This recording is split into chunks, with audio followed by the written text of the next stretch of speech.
So both of these documentaries were very heavy in, what they were talking about for obvious reasons. And I think it really shows how, the history of America is just it has so much hate in it.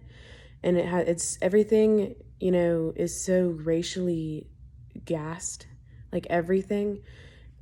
Just because that's how it was built. America was built on, defining people by the color of their skin and telling them what they can and can't do because of that. And I feel like these videos really showed that. And I feel like some really key points of that are, in the Rochester video, these people, they were moving away from the South and, they saw the North as this haven away from all the hate and the ignorance that was happening to them in the South. And they thought, oh, well, there's this like promised land up in the North. And, they felt like when they got there, it was just going to be this better life. But once they got there, they realized they were being redlined and they were being forced to live in these awful, impoverished places, that rats and roaches and all these awful things, and they couldn't leave. They weren't allowed to. And then, everybody in that society, like all the white people, were just willfully ignorant to what was happening. They were fine how they were. They didn't want to change anything because they thought everything was great. And so when, the police brutality review board was created, it really started like upsetting people because, they were like, oh, all these outsiders are causing all these problems. And now, we're having to change things around. And then, you have the riots and everything that start because, everything had just come to a boiling point. It had come to a head and it just burst.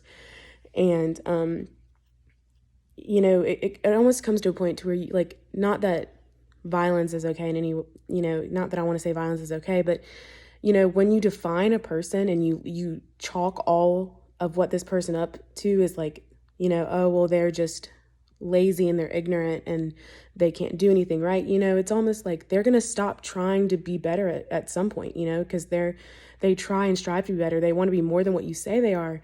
But if you keep battering them down and keep saying that stuff, then eventually they're going to say, okay, you know what?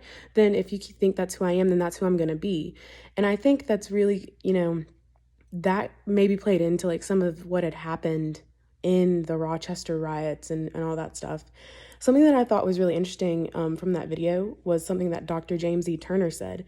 And he said, and I think a lot of this video really pertains to what we're seeing today in, America with all the more Black Lives Matter movement and all that stuff. He said, when you have uprisings that last for days, it's more than a riot. It goes from, when it goes on for days, it tells you that there is a deep sense of social injustice that people are responding to. And I think that really speaks volumes because, these people are just tired of being treated like this. And so they've tried the peaceful way. They've tried, living with whites and, they've settled for, living in these awful places and with these rules, and they got tired of it. And, something else that another woman said who was actually at the riots, her name is Constance Mitchell. And, something that she said really stuck with me because I feel like it sums up really what needs to happen. She said, people got to come to the table and they have to start dialoguing. I don't think violence is going to solve anything. I mean, I think it's a good way to get attention from people that aren't paying attention to you. I do, even though I don't agree with it. But really, like, the only way that you're going to deal with this is when people are open to having uncomfortable conversations. And, they're going to have to be willing to say, okay, I see that this is wrong and that I shouldn't do this and that I need to change. And that, maybe the systems in America are like systemically oppress people. And, you have to be open to having those conversations. And until people are open to having those conversations, nothing is going to change.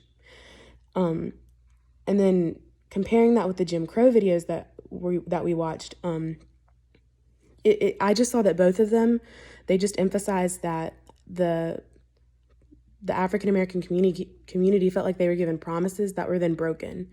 So after slaves were freed, they were, some of them were given land, and that their masters had abandoned, and then they came back and the government took it away from them. you know? And then you have towns like Tulsa and Mound Bayou that are thriving African American towns. And in Wilmington, you know, they also had a thriving African American community. And it just threatens the white people so much that the white people feel like they have to stand up against it. And I think it's just this these videos just show us how broken America really is, and that things really need to start changing, and soon.